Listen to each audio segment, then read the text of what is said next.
রসুন সম্বারা দিয়ে ছোলা দিয়ে ছোলা কচুর শাক খেতে কিন্তু অসাধারণ লাগে। আর এই রেসিপিটাই আজকে তোমাদের সাথে আমি শেয়ার করছি। এর জন্য ছোলা কচুর শাক নিয়েছি। দেখো এইভাবে আমি বটি দিয়ে ছুলে ছোট ছোট টুকরো টুকরো করে কেটে নিচ্ছি। এই ছোলা কচুর শাকটি কিন্তু ভীষণই খেতে মিষ্টি এবং এই শাকটি কোনো ভাপ দেওয়ার প্রয়োজন হয় না।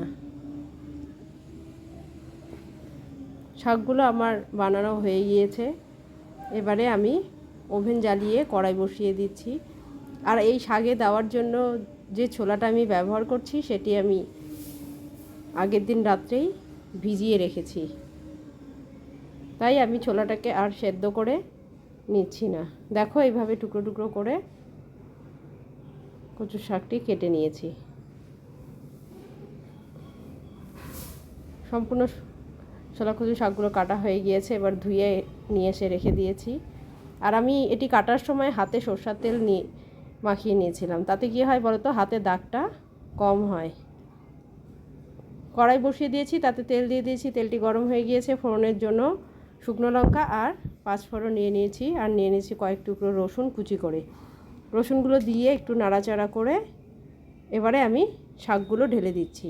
শাকের সাথে আমি দুটো কাঁচা লঙ্কা দিয়েছি আর নিয়ে নিচ্ছি ভিজিয়ে রাখা ছোলাটা কিন্তু সিদ্ধ করার কোনো প্রয়োজন নেই। আমি আগের দিন রাত্রে ভিজিয়েছিলাম, তাই শাকটা যখন ছেড়ে দিয়েছি তার সাথেই ছোলাগুলো দিয়ে দিয়েছি। এবারে একটু নাড়াচাড়া করে হলুদ লবণ দিয়ে গ্যাসের ফ্লেমটাকে লোতে দিয়ে 10 মিনিটের জন্য আমি ঢাকা দিয়ে দিব। 10 মিনিট পরে ঢাকাটি তুলে আবারও ভালো করে নেড়ে চেড়ে আবার 10 মিনিটের জন্য ঢাকা দিয়ে দিব। আবার 10 মিনিট পরে ঢাকাটি তুলে নেড়ে চেড়ে এবারে গ্যাসের ফ্লেমটাকে বাড়িয়ে দিয়ে খুব ভালো করে নেড়ে চেড়ে জলটা শুকিয়ে গেলে সামান্য পরিমাণে মিষ্টি দিয়ে নামিয়ে নিতে হবে। আমার এই ছোলা কচুর শাকটি সম্পূর্ণ রেডি হয়ে গিয়েছে।